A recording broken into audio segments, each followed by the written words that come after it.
Have you seen how much is coming about the COVID vaccine lately? Like, no. I mean, I've seen one about the insane metrics of like its connection to essentially cancer, heart disease, deaths in middle-aged adults, and then like some like virologists are breaking down how they essentially illegally acquired COVID vaccines. People sent them to them off the records for them to study because they're like, hey, we don't know what's in this. Everyone's telling us we need to administer it. Like they illegally stole it. Yeah, okay. Like they didn't illegally steal it, but it was illegally sent to them. Yeah. And they're saying, like, reports coming out like, yeah, when I examined it, I advised every one of my classes to not take the vaccine. I got suspended from school because when I looked at them, 50% of the vaccines were essentially just saline. Really? And the other 50% were something I've never seen before. And it looked like a hybridization between like organic cellular and synthetic cellular level. And people are like losing their minds at this as like more and more of this is coming out. Because, now it's like you're not getting assassinated. Your career's not getting assassinated for being a whistleblower, or you were a whistleblower and your career's already done. So boned. Like, let's go. Let's screw it, dude. But isn't that bonkers, dude? Like, I guess, I don't know. I say, isn't that bonkers not knowing how much is kind of showing up in yours versus mine? But I've been following along with more and more that comes out. The vitamin D suppression. I don't know if you've seen that, but like how so many people were essentially suppressing like vitamin D's use for COVID, and it turns out the best treatment for COVID is just high levels of vitamin D. Like without a doubt, better than the vaccine. Kind of like how Fauci just came out with like the 6 foot thing was made up. Have you seen that too? They're like the 6 foot thing. It just kind of started. We let it happen. No, yeah, that and the mask, dude. A lot of people don't remember, but the mask was advised don't use it, so we have enough for the hospitals. And then it became a whole like, no, everybody needs it. Oh, it doesn't matter what the fuck it's made out of. Just wear it. And it's just like, oh, but it kind of does matter. Now you need to double mask it. And it's just like, and then all the result, like all of the evidence right now. And I say this as someone, I say this as someone who in my personal life, I don't know anyone else who knows statistics and like the formulas and logic behind mathematical formulas for statistics better than I do. I literally can't think of one person in my personal sphere. I know coworkers of mine who are better and more experienced. You're not saying there's not. You're just saying like generally this is your area. This is my thing. And what I know is that all of our statistics indicate no significant difference between masked and unmasked, and that masking likely hurt people. Masking likely gave people respiratory infections because you already have a huge population in America that doesn't take care of their physical health when it requires anything that is a modicum of an interruption in their life. And that's not political, bro. That's just what it is. There's people rolling around in electric scooters that could use their legs on both sides of political parties. You know what I mean? And those people will wear a mask and not wash it, not clean it, not get up and do some exercise for the sake of convenience in their life. And those people are the ones who got respiratory infections from breathing through the same fabric day in and day out in their hoarder house that has literal poop particles from cats floating in the air, right? You know what I mean? It's just one of those things of like, it did more harm. Like we can see the numbers now. It's not going to take us a decade. We can easily see mask hurt the health of America rather than benefit. Now, I'm not saying it doesn't matter, like, especially if you're around a highly infected population with a highly vulnerable population in close quarters. Yes, it makes 100% sense to take precautions. Just like if you're working in an old home with lead paint and asbestos. Or if you're conducting a surgery. Right? Like anything like that, like there is logic to wearing it sometimes. You just offended everybody. Just the whole both sides. Just both sides. But people are. The thing is like, you're speaking with common sense, right? Well, I'm not even speaking with common sense. I'm speaking with something that like I through blood, sweat, and tears, I learned. I learned I learned the significance of a p-value when understanding statistical significance, right, and standard deviation, right. And like I'm using those terms because those are like simple things people have heard about. They might not understand, right? I know that stuff better than most people, and it's really hard for me to like. Actually, it's not hard for me. Yeah, it takes no effort for me to not care of your opinion if you don't understand statistics. Because regardless of how you feel or what you think politically or what you've read online as an article, you don't know the math. Yeah, and I do. And like, don't get me wrong. There's, of course, I think it's very true. If it's the famous quote about statistics. Is 85% of all statistics are made up. Well, there's that one, which I'm sure is more. That's a fake statistic itself. You know what I mean? But it's like, whatever you want the statistics to say, let me know, and we can twist it that way. And and like you can always do that with however you portray the numbers, right?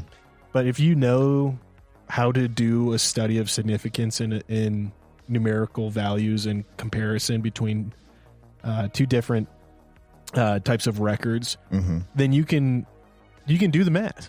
You can understand and translate like the relation, correlation, causation effects between the two, and you can see like what the numbers really tell before there's any manipulation. Oh yeah, Mick, you're making too much sense. This is why you're offending both sides. I'm saying because it's like meaning just like people are just like the anti-maskers and the triple maskers are like. There can be no middle ground. I'll tell you this. There can be no acceptable. I'll tell you this. Statistically, wearing a mask 24/7 will have worse effects on your health as an average American than COVID. Yeah. Not wearing a mask while being someone of the vulnerable population around others who have any kind of illness, flu, COVID, bronchitis. And here's where I get out of my depth. I'm not a virologist, so I don't know, or like someone who studies disease pathogens. So I might say a disease here, listing it off. It's gonna be like, well, I mean, actually, that doesn't spread through aerial transmission, right? So it's cancer, gayness. I don't know, like just whatever. Like you just get way out. You're way out there. Yeah, mask it up. Anyways, what I'm saying is like, it statistically we saw. Yes, mask and wearing mask indoors with highly populated areas reduce the rate of COVID. Hey, does dick all when you go outside? Does dick all when you're alone in your car? Okay. Oh yeah. There is one thing though I did actually feel, and I want to say this because I feel like you'll kind of feel the same way. I talked to someone who was a friend of mine who did Uber and Lyft during the pandemic and all that, when you weren't really supposed to be doing it, but dude's got to make some money. Like it was like lockdown orders, and it was like you shouldn't be in a car with anyone. And they're like, yeah, I can't tell you how many times people made fun of me for driving in a car with a mask on, and I'd be by myself. I was like, oh, that's me. Right. Like I don't think I ever made fun of someone like to get their attention and make fun of them. But in your heart, you did. Yeah, in my mind and in my heart, I would see people wearing a mask by themselves in the car and be like, you dork. But then I realized, I was like, oh, they could be rideshare stuff, like my friend was. And I was like, that's dumb. I should have, like, I don't know. Maybe they are doing rideshare. There's two sides to every story. There's always an exception. Tell me this, Pat. Someone gets in your car, they're coughing, they look sneezy and nasty. It's not, you're not even thinking if it's COVID. You're just like, I don't want that. Like, I don't want that. Wouldn't you probably put a mask on if you're doing that all day? Oh, yeah. And like just strangers in your car? I think it's not a bad idea. Yeah. No doubt. So that's why I kind of reassessed my how quickly I make fun of people. And you don't know the next person who you might be taking. The first person you take has the flu. Not a big deal. If you get the flu, that's okay. Yeah. The next person you take, you're taking grandma to her with her lungs out of commission to her bingo appointment. Yeah. It's like, yeah, I feel that for real. Yeah. So anyways, all that said, I'll still I I'll still always lean towards make fun first, and then I'll consider. I will always make fun of people wearing masks outside. I will always make fun of, like, I'm not talking just like outside your house. I'm talking like out at the park wearing a mask. Especially where we live, where it's like so much like fresh air, nature, or freaking Just, if you're wearing a mask and you're walking through New York City, fine. I mean, you could even say that's smog. Right. Whatever, right? You know, you're looking after your own health and someone else's health too. Subway, sure. That's in, I don't think of that as outside. But bro, you friggin' on a hiking trail wearing a mask, I'm like, in my heart of hearts, I'm thinking, you dork. Yeah. Oh yeah. No doubt. You're just making it harder on yourself. But anyways, one person, I've been trying to say this for 5 minutes, but I keep on getting distracted. One dude I really encourage everyone to check out is this doctor on YouTube. He uploads, I think, daily, if not for sure weekly. But his name is, give me a moment because I have to find him. And I thought I'd find him a lot quicker than that. But this is someone I followed during COVID who was very conservative in any accusation over what was coming out. His name is Dr. John Campbell. Dr. John Campbell, I'm going to say it again, Dr. John Campbell, for anyone who is interested in looking him up. He's got almost 3 million subscribers. Most of his fame, I think, occurred during COVID. And a lot of it was just based off of like what he does is he just takes the documents, the released papers, the released documents, and he just goes through them and highlights them. And then he breaks it down to a normal audience, what some of this medical jargon might be. But he's actual virologist, I believe, based in either Australia or the UK. So here we go. I'll read off his description. And I can't tell you how much this guy has informed me about stuff and how much medical stuff I make based off of his analysis, because he never tells you what to do. He breaks it down. He gives you thorough, like, experienced scientific information based off of what he's reading, what his concerns might be, what isn't concerning to him. And then he tells you, like, you know, as always, I want you to make the most informed decision. And that's why I love him, because he's just not political about it at all. But he says, hello, everyone. My name is John Campbell. I'm a retired nurse teacher and A&E nurse based in England. Okay, so he's based in England. I also do some teaching in Asia and Africa when time permits. These videos are to help students to learn the background to all forms of healthcare. My PhD focused on the development of open learning resources for nurses nationally and internationally. And then he has a disclaimer here with some LinkedIn pages and all that. That all of his videos are intended for an educational purpose. But one of the best things he's been doing recently is interviewing doctors across the globe from, you know, especially primarily in Europe or like more European nations, where he's going through them like, what does the science actually say? Where have they seen like non-factual claims about COVID or things like that? And, you know, what did they kind of go through? And so he had one with a, let me scroll through here. I don't know if he has the doctor's name listed, but he goes through one where he just went through essentially like all of the COVID myths from both political sides, right? Masks don't have any effect. Masks are the perfect result. The vaccine has no effect. The vaccine is perfect. You know, all that stuff. Went through what is known as like the death of science, where he, you know, was interviewing someone and he was going over essentially like how Fauci started out pretty much like, no, guys, look, masks aren't going to help you with COVID. Don't go around masking up. It was based in science, but then it became so politically charged that Fauci just used it as a point to leverage himself politically, and it backfired, as most of these things do when the hard science comes out and the real scientists start speaking out. He interviews quite a few people or follows them on social media and elaborates on like essentially a lot of the medical jargon that might be not very common for most people. And one of them that he just recently did was how this doctor in England essentially said, I will from here on out not be administering Pfizer boosters or the COVID vaccine to any of my patients based off of our latest study of the vaccine. And like, wasn't a political post. It was legitimately this doctor had a medical concern on the vaccine, went through it, and Dr. John Campbell breaks it down like, what is his medical concern in like a layman's opinion. And honestly, he does a lot of great stuff where he breaks down like outside of COVID, trending illness, trending health crisis, trending diseases that are just like, I find very informational, you know, if it's just like a white paper report on like a rising level of cancer among adults aged 41 to 65. What type of cancer? Men and women both, whatever. And he just breaks it down. So he's a very informative man.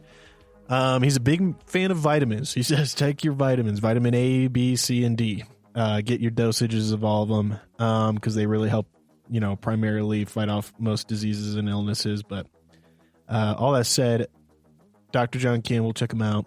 I love him. I've been following him since 2020 when COVID broke out. He was like one of the first dudes I found on YouTube that I was like, okay, this guy seems to be cutting through it.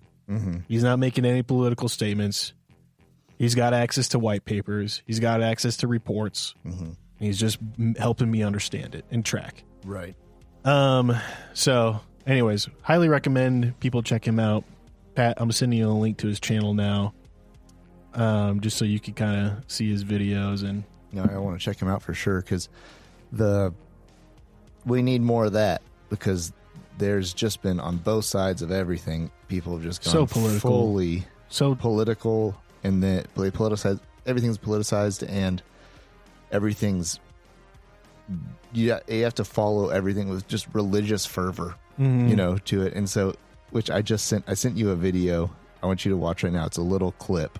It's a 9-second clip of these people cheering, and surprisingly or not, they're all wearing masks.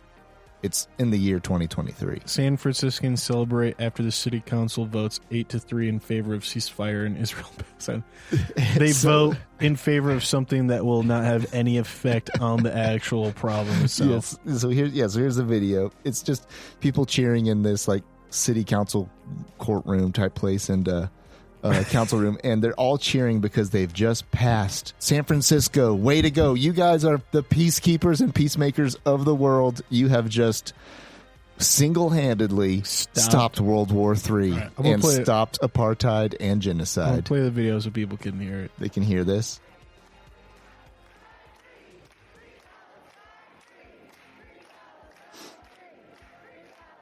What are they saying? They're saying free Palestine, free Palestine, which, you know. There's a lot of people there wearing shirts that say Jews say ceasefire now. Yep. And I'm wondering, are they Jewish?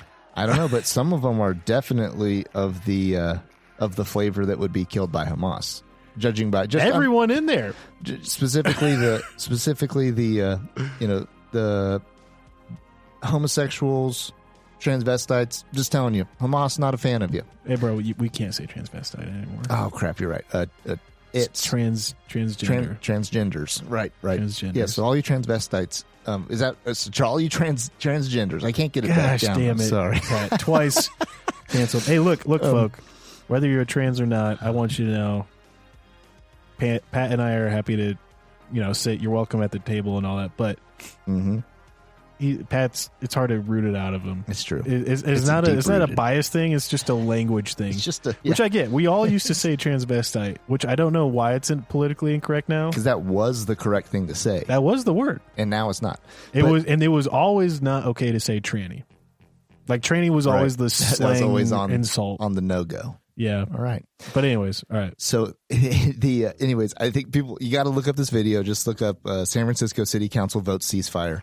It is astonishing that these people clapping is the sound of them patting themselves on the back. They think they're celebrating like they actually just passed for peace in this world. And I'm like, when I saw this, I thought to myself, how do I share a planet with people who think this way? And not that I'm not against a ceasefire on either side. I'm not against peace. I think I'm pro ceasefire. I'm right, and on both sides. Yes, I'm pro. Yeah. No more men, women, children dying. Exactly, on both sides of the whole thing, right? So yeah, like pro peace. But how arrogant do you have to be to think that you actually just moved the ball forward for somebody? That on literally the other side of the globe, 30 of you got in a room and passed a vote.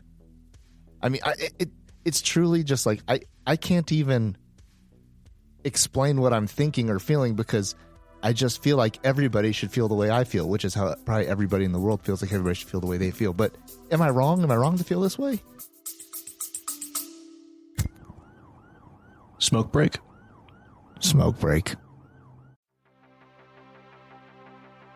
Hey, Ken, it's Mick, and I've got something important to talk about. We all hope we never find ourselves in a self-defense situation, but life's unpredictable. Enter the National Self-Protection Plan from Attorneys on Retainer, an actual credible law firm you can put on retainer for your self-defense needs. For just $35 a month, you get national coverage in all 50 states for criminal and civil legal representation in self-defense situations, complete with a 24/7, 365 toll-free emergency line. That's real legal support when you need it most. What's in the package? Bail bonds, scene cleanup, firearm replacement, even mental health counseling. Plus, zero fees for a laundry list of defense-related costs like expert witnesses. So support the show and get yourself some peace of mind. Click the link in our show notes or visit our sponsors page to sign up for the National Self-Protection Plan from Attorneys on Retainer. Hey folks, Pat here. If you're like Mick and I, you're a fan of classic tales like Lonesome Dove, Blood Meridian, The Three-Body Problem, and Steinbeck's East of Eden. With Audible, you can dive into these epic stories anytime, anywhere. Sign up for a free month, and your first audiobook is on the house. To start your free trial and support our show, click the link in the show notes or swing by the sponsors page on our website. Want an awesome website for your podcast? Check out Podpage. We use it for the Mick and Pat show, and it's a game changer. Set it up in minutes, no coding needed.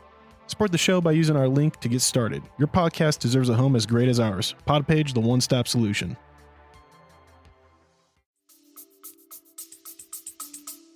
No, you're not. You know, but I mean, like, it's one of those things of like, when's the last time, Pat, you went to a big city? When was the last time, like, you went to, like, let's just say, you know, Denver? Right. It's rare. It's rare, right? To like, and I'm not just talking driving through or grabbing lunch. I'm talking like spend a day, a part of it. Spend a 24-hour period down there. Most of these big cities are so far removed, and just, it's weird when you think about like the term incel. You know, there's like incel, this inwardly focused, egotistical individual who blames all of their problems on someone else. Bro, these cities are like, they're incels, dude. Like they like, it's like crazy when you see like stuff like this. Like, is that directly harmful, what they're doing? I don't think so. Right. I mean, you could extrapolate it. Is it ridiculously arrogant and unaware of the reality of a situation? Absolutely. Absolutely on another planet, removed from reality of what is going on in the Middle East, right? And to think anyone on either side gives a damn what the San Francisco city votes for. I mean, you know what? I'll say this. If they voted the opposite direction, maybe some people would. That'd be news. If the San Francisco City Council voted no ceasefire. it needs to be absolute like extermination, one side or the other. We don't care who wins, but the other side needs to be gone. Right. And what I want to know is that'd be news. That'd be like, whoa, okay, like whoa, guys, what's going on here? And the city council was torn. There were 3 people who didn't vote. It was 8-3. So you're right. There's 3 people who didn't vote yet. Like, yes, we approve of a ceasefire. Just 3 people who were like, nah, man. War. Well, what they were voting for was that Israel has a right to defend itself from the original attack. But just meaning like, did those 3 people have to just commit like political suicide just to stand on their values? Were those 3 people like, this is ridiculous? I'll be honest. It feels like political. Honestly, it just feels like literal suicide to live in San Francisco. Is falling. Maybe that's their way of getting out. They're just like, we got to get out of here. Yeah, you're right. So like the only people who have any like any rational thinking, they had to there's like, I got to stand on my with my convictions and say no to this because this is just silly. Like they were like, I didn't even show up to the vote because like this is a waste of, like maybe we should work on getting poop off the sidewalks and fixing like our transient, like population. Instead of trying to fix something on the other side of the world. I get it in anxiety lately around what I feel is like a fleeting feeling.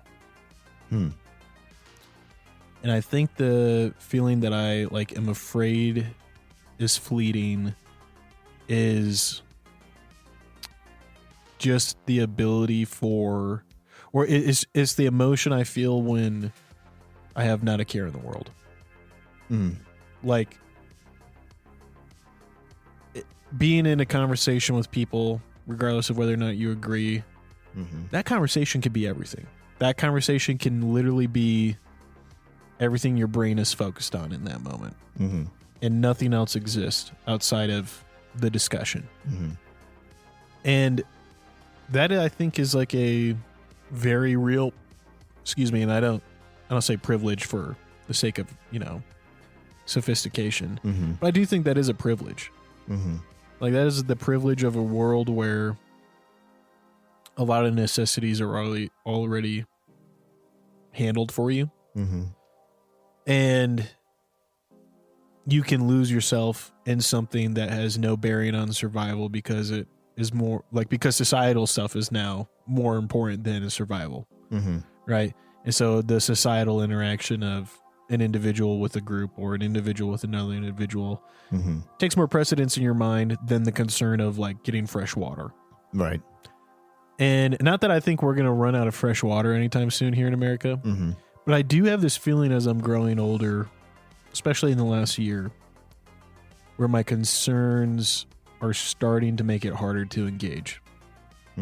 It's starting to become harder to suspend the concerns over what I would rule as things I never worried about.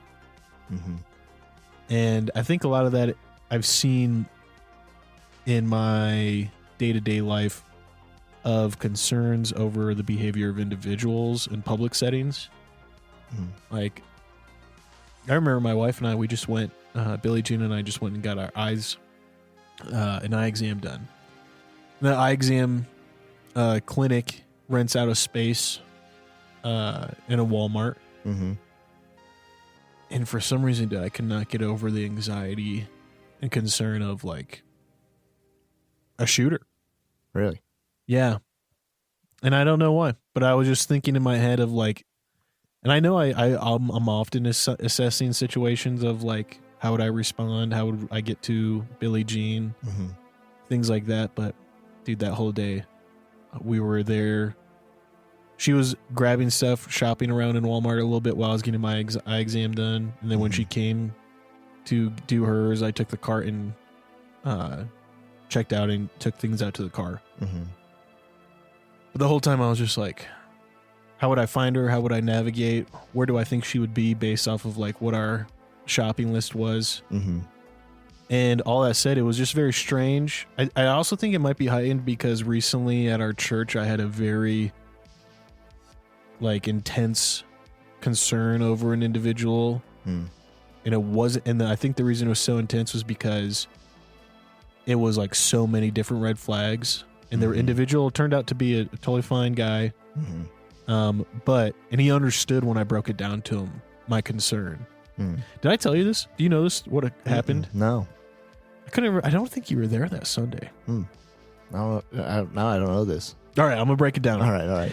I'm gonna try to break it down as not my thought. I'm just gonna try to give you the signs. Okay. All right. I'm running through my brain, making sure I don't say anyone's name. Making sure I'm thinking through name characters. All right. So Pat,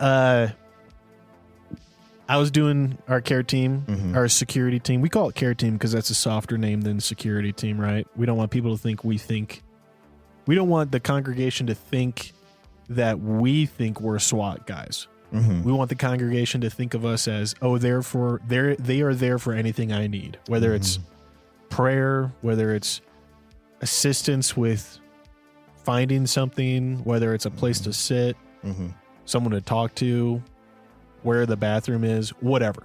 Right. We want the body to think of us as that. We are primarily there to be eyes and look out for stuff, but we also want to fulfill any other need of the body. And a good dude who I really appreciate and respect was out front of the church running he was at his post outside of the front doors, the pit bull.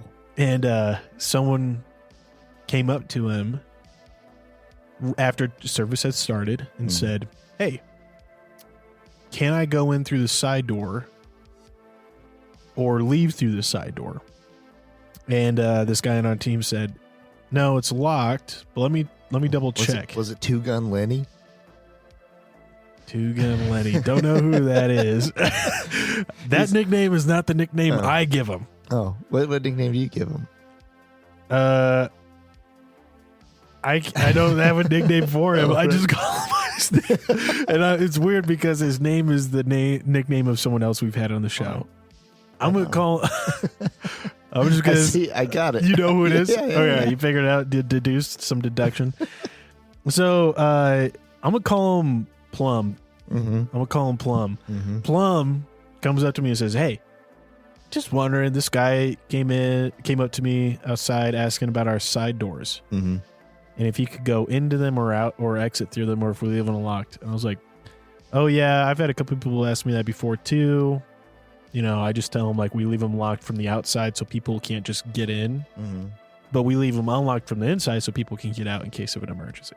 He was like, yeah, I think he wanted to go in through them find a seat or something. I was like, all right, well, if anyone ever says that, I just usually offer to help them find a seat. So that way it's not, like, as intimidating as a first-time comer or something. He was all right, cool, no worries. But then I'll call this... one Sarai, a biblical Abraham's wife. Sarai approached me, and Sarai had a picture on her phone of an individual sitting on the upper mezz of our church balcony. She said, "Hey, it's not just me, but a couple of people have noticed this guy, his posture and his fidgeting, just kind of, and none of us recognize him, and he came in late." I was like, "Oh, huh," and I looked at the picture and I was like, "Oh." Dude kind of looked a little like all black top, kind of hiking pants, which isn't that unusual.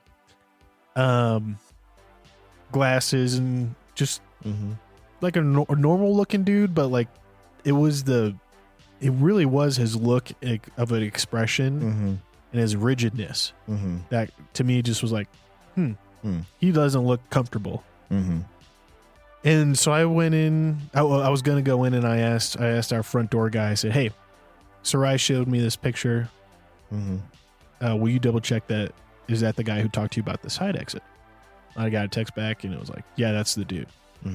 So then I went upstairs to the upper mezz. I saw him, and lo and behold, guess who was sitting next to him? Billy, our guest. Oh, really? Billy and his wife and his daughter. And so I was just sitting there up on the upper mezz on these chairs that we have kind of towards the back corner to kind of not intrude when we want to go and watch or listen to the sermon. My good buddy was out there. Wayne's son was preaching. And I saw my wife, who was also in service, saw Billie Jean. And Billie Jean immediately saw me and knew by my body language shit was not cool. And I'm watching this guy, and I'm going to try to describe as best as I can on the mic. But Pat, he's sitting there, not using the back of the bench. Knees, like, I mean, his whole posture is very much in a position of like about ready to stand up, not reclining. And like our pews are kind of angled, so you naturally slide back against the back of the pew. So for him not be using the back was weird. But then he had his hands on his thighs with his thumbs wrapped in his fingers, like he was squeezing his thumbs. And he would kind of be squeezing that and rubbing his knuckles on his thighs up to his knees, then pulling them back and keep running.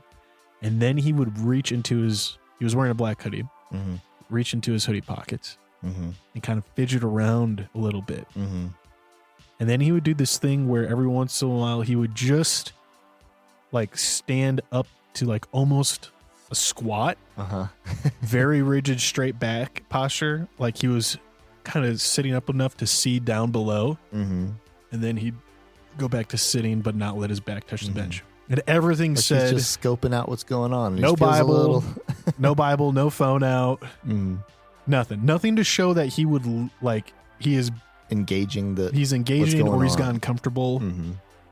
You know, most people, 95% of the people have a Bible or a phone out or a coffee when they're sitting there and they're engaged with something, or just staring off. Just staring off is good too. But they're in a posture that if they were disrupted, they would probably forget something. Right. And that's like usually a sign, I think, that's indicative of like relaxed comfort, not agitated, not observant, right? Like if you set stuff down, if you pull your phone out and set it down on your leg, that immediately tells me like your posture is not one of readiness. Right. Your posture is one of like relaxed. You plan on sitting for a while. If you're fidgeting around and not even using the back of a pew and keep on kind of standing up a little bit to look around, that tells me you're ready to leave real quick. And so all that said, just watched him for about 20 minutes, and it got to the point that I think he unsettled Billy's wife. I didn't specifically ask her, but she got up with their daughter and took her out. And then she came back and sat down, and I typed out on my phone, hey, did this guy come in late? And has he like, I just asked if he had gotten into service late. And she said, I don't know. I wasn't really paying attention, but that's just kind of like all she could mouth to me quietly. And so after enough time, I was like, all right, cool. The sermon is about to end. And I know after the sermon, it goes into worship. I'm sure Wayne's son here is going to lead people in prayer before worship. And so as soon as he started saying, go ahead, bow your heads and pray with me before we go into a time of worship, I walked up behind the pew to Billy and I said, hey, Billy, what's up, man? How you doing? He's like, oh, what's up? And this was before he was on the podcast. It was after him and I just met. And then I turned to the guy next to him. They had about a person's space between them. I said, hey, man, what's your name? Gave me his name. I was like, look, I'm with the church security team, and I just want to ask you a couple questions. Would you be willing to come with me? And he said, okay, sure. And I said, you're not in trouble. I just, for the sake of, the congregation and safety, I just need to ask you a couple questions. And he was like, okay. And so we started moving. He gets up, climbs over the back of the pew, and is following behind me. I'm trying to keep bladed to him so I don't just have my back to him. And I get to the door to go down the stairs and outside, and outside the side door. And I motion for him to go ahead of me, but he like freezes, like stiff. And I'm like, I don't like that. And I'm like, we're just going to go outside, man. We'll come right back inside. I just want to go outside so we don't disrupt anything. And then he kind of unfreezes a little bit. He's like, oh, okay. And I see he seems a little relaxed, hands outside of the pockets. And so then I start walking down the stairs, but I'm still walking down bladed to him and trying to like coax him, like very like it was weird because I know one hand was coaxing him, the other hand was right underneath my flannel, about to pull my flannel up so I could get at my piece. Because I legit was wondering if he was going to pull on me while we were going down the stairs. But nothing happened. Got him outside and just started like asking him some questions, who he knows, or why he might have wanted to come in through the side door, or leave through the side door. And anyways, he checked off everything. I found out.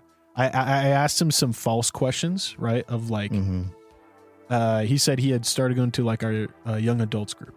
I asked him, "Oh, is that led by so and so?" Which was the wrong name, and he corrected me. I was like, "Okay, we got some positive information here," and everything turned out to be fine. He turns out he struggles from like some severe headaches, and the music actually upsets him and gives him the headaches.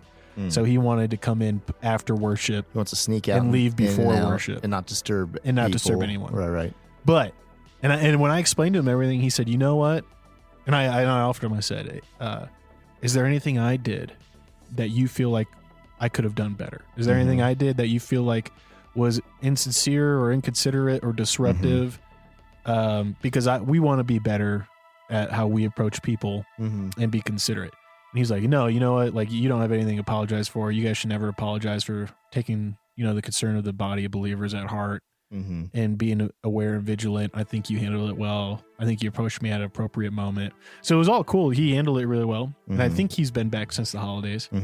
But all that said, dude, it was pucker factor 4,000. And I'm just curious, like, after I described that, how would you have done it? Because to have two people kind of come to me with concern, one, our front door guy, who was very capable, and then another, and generally unconcerned, and generally, in a good way. I'll be honest. If you put him in a lineup with people, I'd be most concerned about what he could do to me. You know what I mean? Like, he's a big, confident, athletic man. And then, like, church leadership, one of our female staff members came up to me with a picture and concern and like, "Can you do something?" And so I'm just like, there was a lot of flags there, and I'm just wondering, like, what your thoughts are, because since then, dude, I've actually been like on way more alert. Yeah, I think that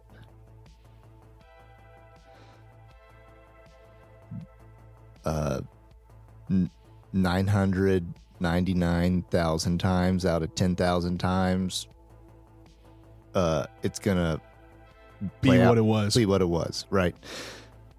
But that one time is like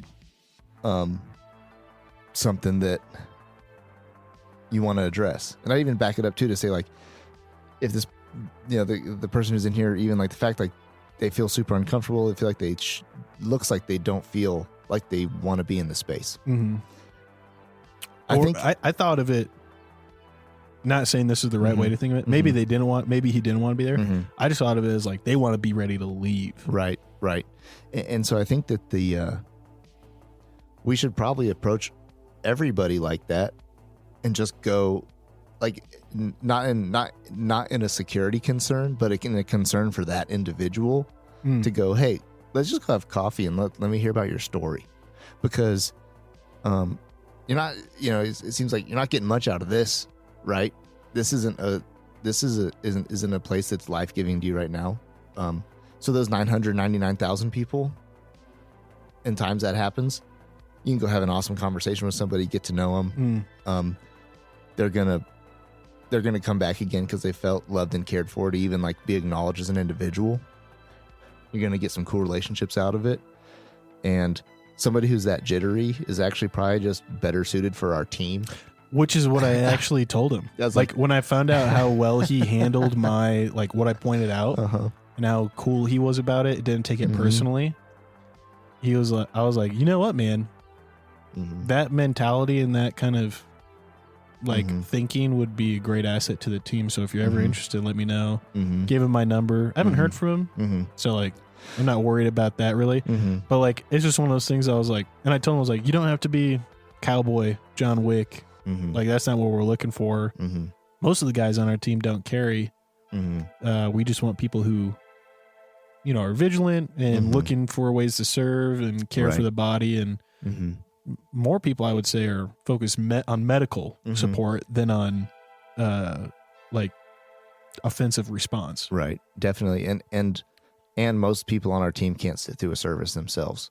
You know, that's we're jittery. We're getting up, like we're fixing our pants. We're like, you know, whatever, moving around. And like, so anyways, as you know, I think it's funny because you're basically either describing somebody who we want with us or we want not with us. Right. And I think that it's better to approach this. Like if you get that gut feeling, then you might as well approach it and deal with it. That gut feeling can turn into like a form of like constant over analysis and always like, and like almost like bordering on like a paranoia thing if you're not careful. But I think that at the same time, in general, if someone's putting off 99% of what is it? 99% of communication is nonverbal, right? Yeah. It's like if 99% of this conversation you've just had with this person is like, you know, unnerving, then what's the worst thing that could happen with it? The worst thing could happen, you know, in some ways would be like saying that in the sense of them not being somebody is a threat. Like you could really offend them, really hurt their feelings. That could all happen, but that can all be like talked through and then it's up to them to like receive it as they want and acknowledge like the world we live in is one where we have to be unfortunately we have to be vigilant of these things.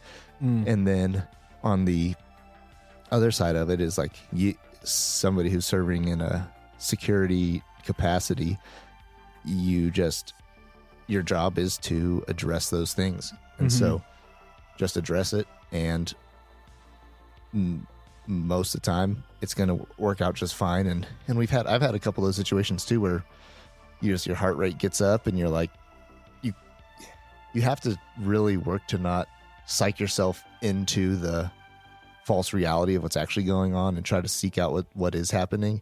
But at the same time, you just have to always keep that little hair on the back of your neck stood up just enough to be ready. And so, you know, I think that it's always worth addressing, and it sounds like you handled it well. And I think that we had a really similar situation happen like almost over a year ago now, but where, you know, we thought somebody could have been dangerous and we just kind of straight up confronted them about it and it all worked out fine. And I saw them at church like just the other day, like they're still there, you know. Nice. And that's a whole other story, but it's why we're there. And the point is to protect those that can't protect themselves. And here's the deal. Our standard a standard way that we start with a red flag, and it'll be this every time. A single dude who walks in by himself late to church, we're going to watch you because like I would expect that, like, honestly, a guy who looks like me walked into church too, like it's never been known and comes in late and is acting kind of weird. It's foolish to not pay attention. Yep. And even like I said before, not even to take it to the extreme far side of going, oh, this person has a weapon, they're going to harm people, just to even dial it all the way back to like, this person doesn't feel connected here. This person doesn't feel comfortable here. This person, you know, needs to be addressed. And upon addressing this person, then I can figure out what I need to do, all the way from offering them a coffee to friendship to telling stories to putting them on the ground and telling them they got to leave. Like the whole spectrum of how we can deal with it is by first addressing it. Yeah, and I think like that's the biggest thing is like being aware of like, you know, of course, how do I first address this, but also I will say like that experience was probably the closest I've felt in several years to like the need to pull my gun was going to be quick. Like it was coming very quickly. And I was very thankful I was wrong. But even after the service, Billy's wife came up to me and she said, I just want to say thank you for what you guys do. And I was really weird because I never made another contact with her. But to me, that was like very high confirmation of like, she was like, oh my gosh, my red flags are going off for him too. Yeah, other people felt uncomfortable. Which is like why, Billie Jean told me, she's like, I wonder if that's why she got up and took her daughter and like took her daughter to the kids area because she was just concerned something was going to happen. Yeah, and it's really weird, and I agree with everything you said. Like you gotta accept that feeling. You also gotta approach them. Like the totally inappropriate response would have been to like be aggressive with that guy because he turned out to be totally fine, normal guy. But also don't shirk away from that gut feeling. I've had that gut feeling with several people in the past where it turned out they were carrying a weapon. They were, from best as we could tell from evidence, likely intending to do harm. Did they get to do harm? Most often not. I never had to shoot anyone. I'm just going to say that before anyone sends us that as a DM or a message or a comment, right?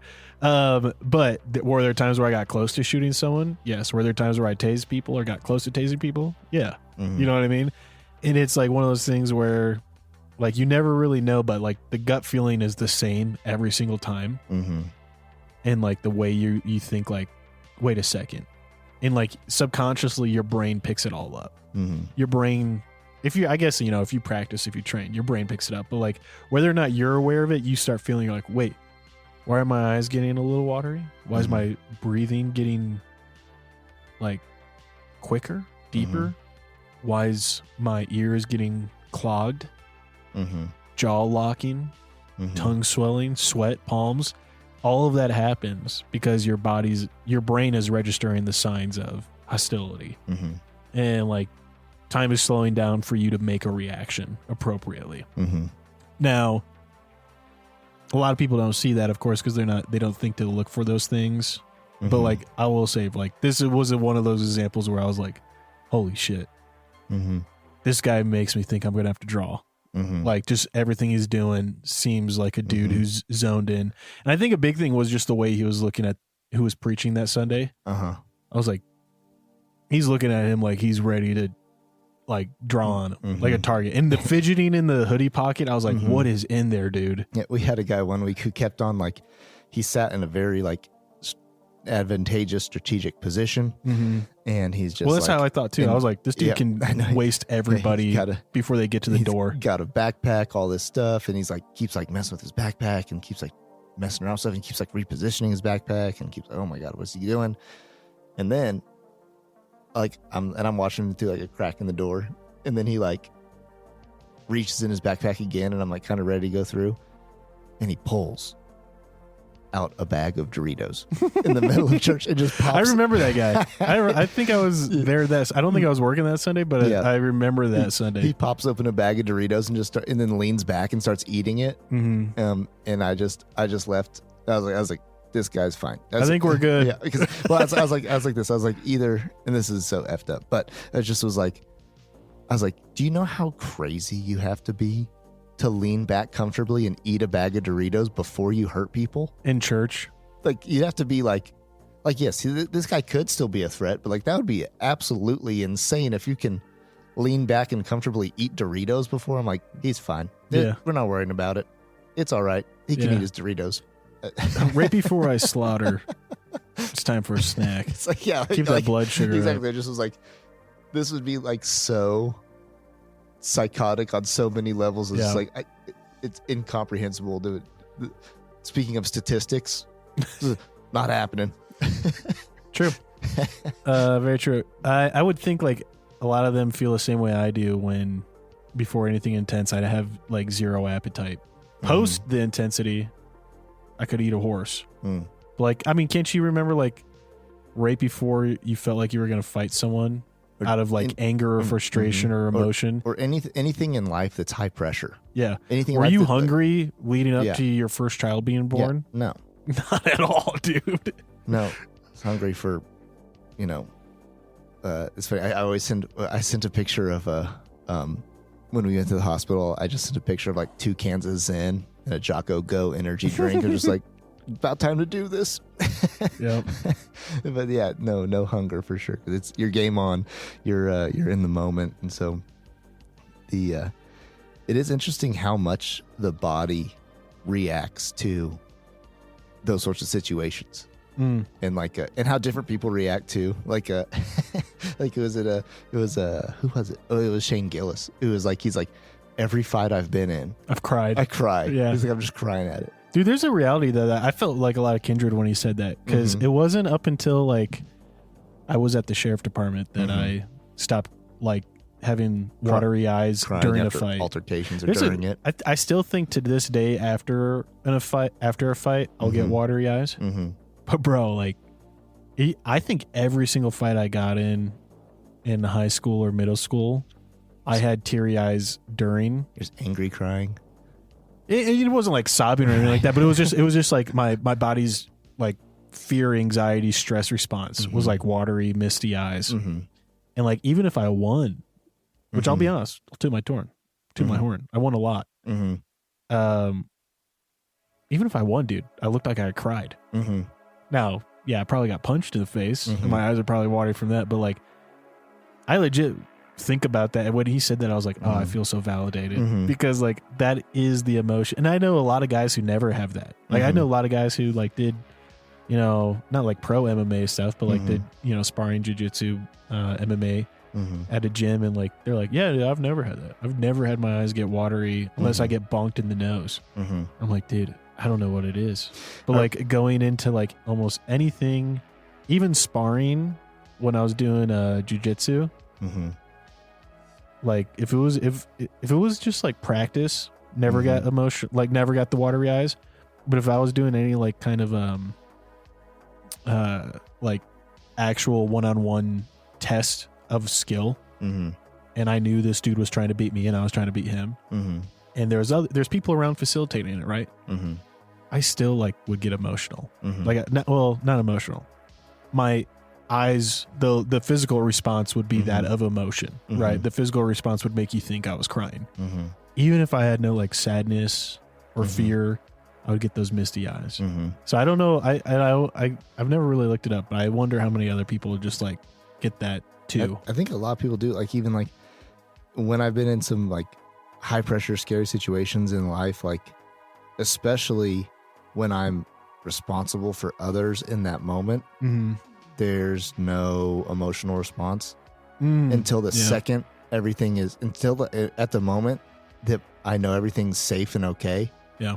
My body lets it go. And I do, like, and some of those times I do cry. Like, I just start crying. Really? Yeah. Like, cause I'll be pretty like with it, like making decisions, saying what to do, reacting, thinking through it. And then the second, like, the threat is done, whatever it might be, or the pressure is off, it's just like this, like the emotional just let down. It's just like this like release, just like comes out. See, I don't know.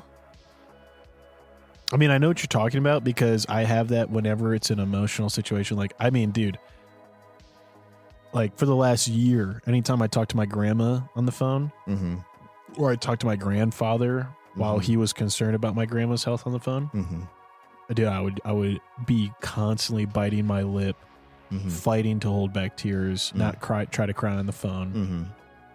But the like the not emotion, but like chemical dump post. Am I going to fight this guy? Am I going to have to defend myself? Am I going to have to defend this other person?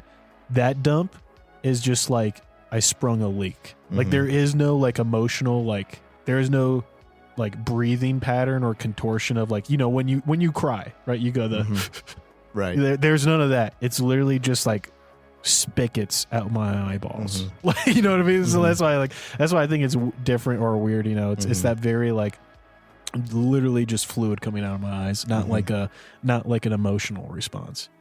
However, I will say, I remember thinking this in the mirror when I was looking in the mirror in the bathroom. But I threw up after the first time I drew a gun on a guy and thought I was going to have to shoot a dude. You know, I say that like, not just like pointed an airsoft gun or something like straight up, like thought I was going to have to shoot a guy, got really close. I remember feeling like the trigger and all that. And the dump after that, after the situation was done.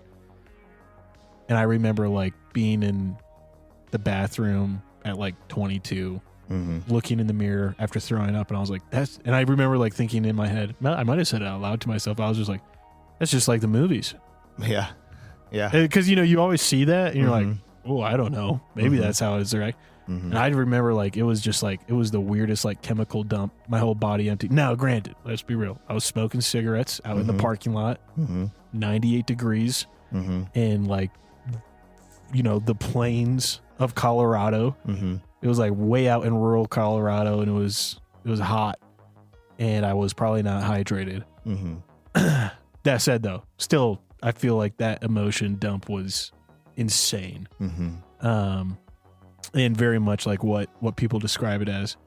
But anyways, all that said, it was a crazy situation at church. Yeah. And it literally reframed my thinking for like the last couple weeks. I don't know, man. Like, and I'm curious, like, do you feel like your framing and like the way you approach in your concerns and maybe your lack of concern has shifted? I say this somewhat,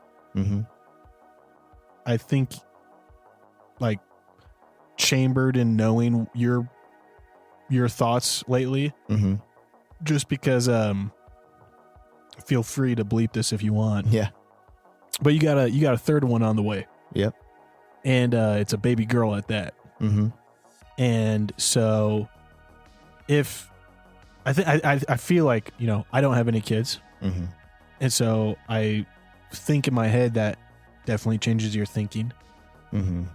Might change your thinking as a father in the way you think about the world, knowing you got a baby girl coming on the way. And I'm just wondering, like, how do you feel like in the last season, like the brevity, the lightheartedness of stuff might be fleeting, and you're getting ready to be more serious, more assessing, more critical. And it's okay if you're not. I think I could definitely be a seasonal thing for me. No, I think that it's when it comes to kids and stuff like that, even in general, like besides safety, just your whole life, you just become not yourself even more. So you like when you get married, that's also before you get married, you are all your own. Maybe you have a job, you kind of like you're responsible to a boss or whatever, but that doesn't matter. You could go tell them that you're done and you could leave. But you get married, you are not your own. You've decided that part of yourself is no longer yours. I would say this too. Like it also, if you're a believer too and follow Christ, this also there's a parallel too there. It's like if you decide to follow Christ, you are now not your own. Same thing with once the kids come into play, you are even more so not your own. And so your decisions and things you do and how you react to any situation is, it's just different frame of mind and a different goals and a different perspective for sure. And if it's specifically speaking to like protection, it's even being not your own even goes more out the window. And I think I've talked about this on a few podcasts too, but where it's like I don't really participate in self-defense, defense of self. I participate in defense of those around me. And not to say, I'm not saying like I either one don't have like a sense of like self-preservation or like scared of things for my own health and safety, or that like I'm always considering others, but like that kind of, it just, as wife, kids, those sorts of things, it just continues to shift even more so to like, I'm the only reason to even take care of myself is to take care of them. Yeah. Even if it's a fight, that's one thing, all the way over to like the longevity of my life or the success of my career, or like, how you save money, how you eat, how you, whatever, like how you, like, why do I go to the dentist?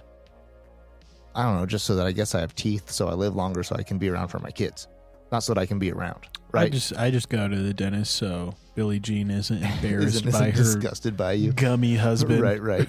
But like, it's just like those sorts of things, like more in every part of your life, you just become it's not unto you. And so that as that unfolds more and more, it's just your thought process and your decision making is outward.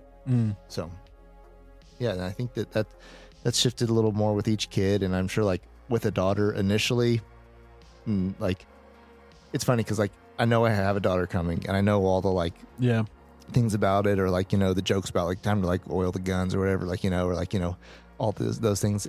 At the moment, I don't really feel any different, but I do know that there will be instances where that girl there'll be things that happen, and the way I react to that will be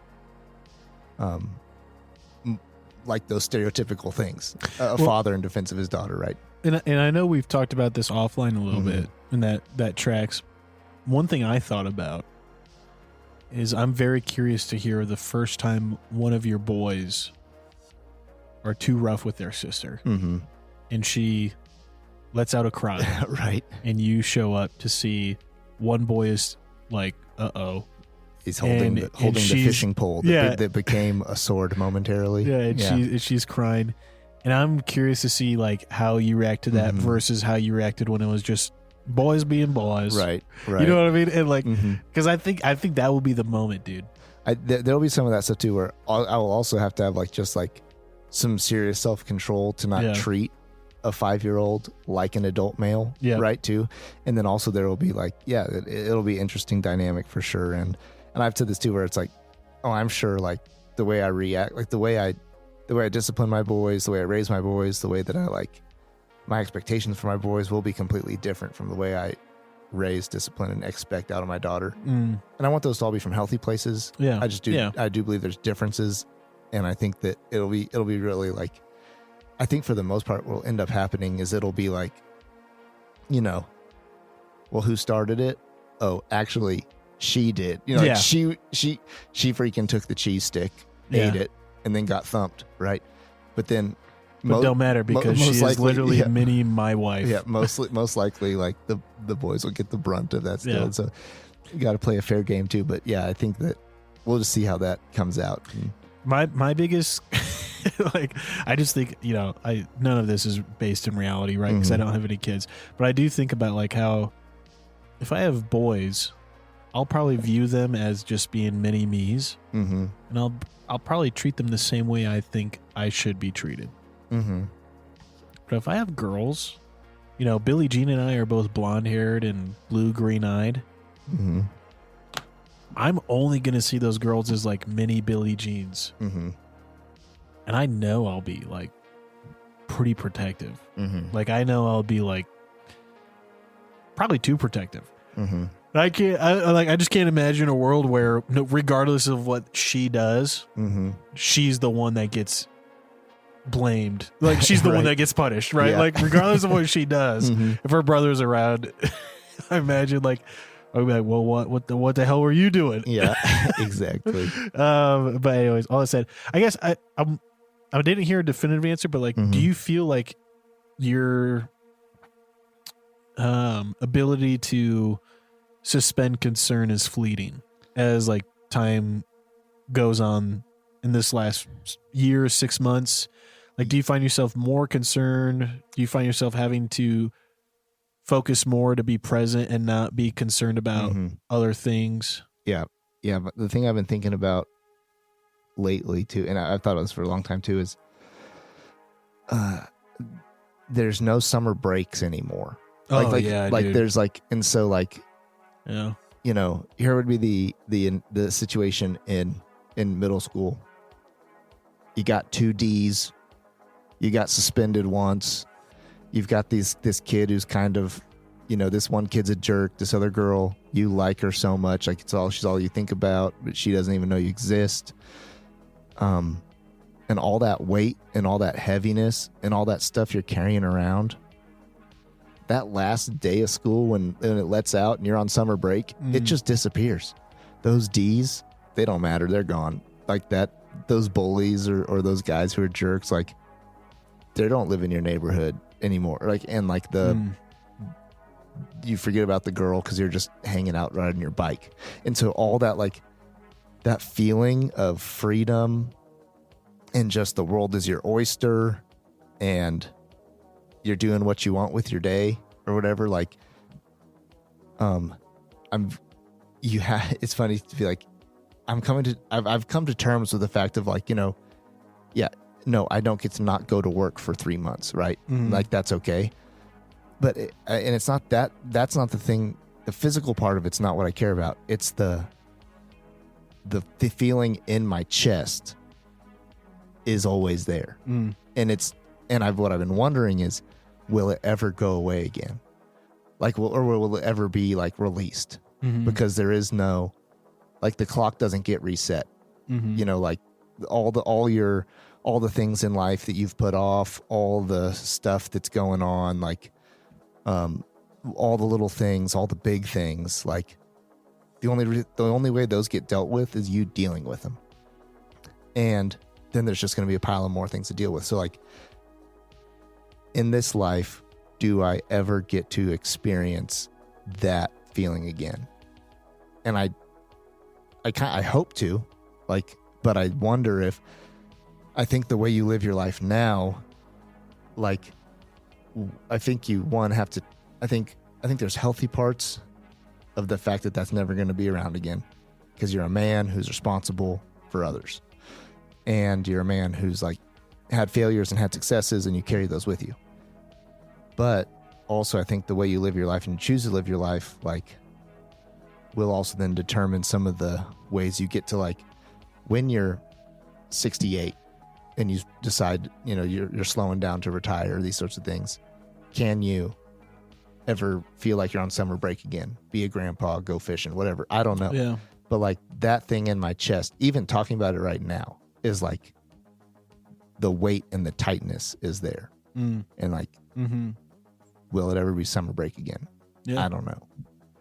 And so and that carries into, like how you being present in conversations and like being in the moment with things. And I'm like never in the moment. I'm either thinking about the future. You're never in the moment. I think even when we've had our guests on the show, you've never been present in the moment. I think, well, and even in a podcast, not thinking about anything else. What's funny, even about like a podcast, for instance, would be in the back of my mind, I am always thinking about the fact that this is being recorded to be heard by people. Oh. I'm always thinking about the fact that, like, what I say isn't just in a conversation of three guys around a campfire. It's a broadcast, or it's going to be taken by people, or how's it going to be? It's broadcasted out to our 16,000 listeners in India. Exactly. For sure. And so, like, so even in that thing too, and I feel like there are times when I get to live in the moment, but like either I'm like numbing out with like, scrolling social media or reading like a book, or even if it's educational or something that's going to move you, like that, like is a good thing to read a book, or I am just in a mode of working to get things done, move the ball forward, thinking about the future, and those sorts of things. And so, I don't know what area some of those things are healthy to just be a productive person in your life, and then other parts of them do rob you definitely from like just being someone who enjoys life. I agree with that, dude. Yeah. Thanks for sharing. Thanks for being honest with that, homie. Yeah. I think that's kind of the cool duality of like, you and I are buds. We're not that far apart in age, but you're 3 kids ahead of me, right? And like, we are experiencing different lives. Different focuses of time and effort and money. But anyways, I guess my question out there to the kin is, what about you? Do you find yourself able to be present still? Do you find yourself able to supersede concern, anxiety, or just stressors in general, to be present and engage in conversation and not be thinking about other things, be listening, be present? Or have you been in a season as well where you find yourself wondering when that next summer break is, when you'll be able to have a feeling of lightness, of no concern, no care? We'd love to hear from you. I think in my conversations, I would say I feel like I've seen many people yearning for that season of lightness again. Mm-hmm. And maybe it's just because we're coming up on a really big election cycle, presidential, congressional, senators, all that stuff. 2024 shaping up to be really big year. And I wonder if that's kind of why people feel so heavy about it. But all that said, would love to hear from you all, our listeners. We love you. We appreciate you listening, Ken. But with that, Pat, I'm going to hand it over to you to sign off. Yeah, I think that the feeling of lightness is attainable, and I think that it is something that is a part of us that you have to like be disciplined and work for at the same time, because we have so many distractions and so many things pushing on us that it robs us of our ability to get into peace. And like you were mentioning, like this year's an election cycle. Yeah. Also, you can't afford a house. Yeah. And, or like you have the most unaffordable it's ever been to own a house. You've got 2 college degrees and you can't get a good job. Every girl you meet, it just doesn't work out. Or like the big world global scale, all the way down to like just your little things in life. Mm-hmm, and like those things, they bring on the pressure. And so the detaching from that stuff is, I think, super important. Something I need to practice more for sure myself. But all the heavy things in life, I was talking to someone the other day who is concerned for their kid and concerned about kind of like how hard they are being on their kid in some ways too. But at the end of a conversation, I just told him, because like I'm putting so much pressure on him, and I just said, it's pressure makes diamonds. Like, now also pressure crushes and destroys too. So there's a line, but finding the balance there. And like, so meaning in your life, if you're in a place where you're on summer break and it's light, soak it up. And if you're near a place of pressure, don't let it destroy you. Let it make you a diamond. Dig deep. Yeah. That's it. So yeah, guys, I think we enjoy doing this. We enjoy talking. We love that people tune in and want to hear what the heck we have to say. Check us out on YouTube. Is starting to become one of our, main platforms, as well as a place where you can kind of see these conversations broken up into a little bit smaller chunks as well. And we've got a website up you can check out for when new things are coming your way. Dude, leave us voicemails. Oh, yeah. It's a feature on the website. Yeah. It's a weird feature. It is. Tap on it with your phone and leave us a voicemail. Yeah. We want to hear people leave voicemails. Yeah. It's fun. Yeah. Encourage us or discourage, debase us, whatever, and that'll be great. That'll be great fun. And so we're excited for the new year. We're going to keep doing this. It's fun. Keep tuning in. And till next time. Till next time.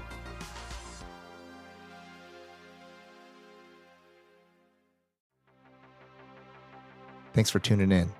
If you love this episode, drop us a review. If you have qualms or comments, leave us a voicemail on our website. While you're there, check out our latest news, merch, and deals from our sponsors. Till next time, Ken.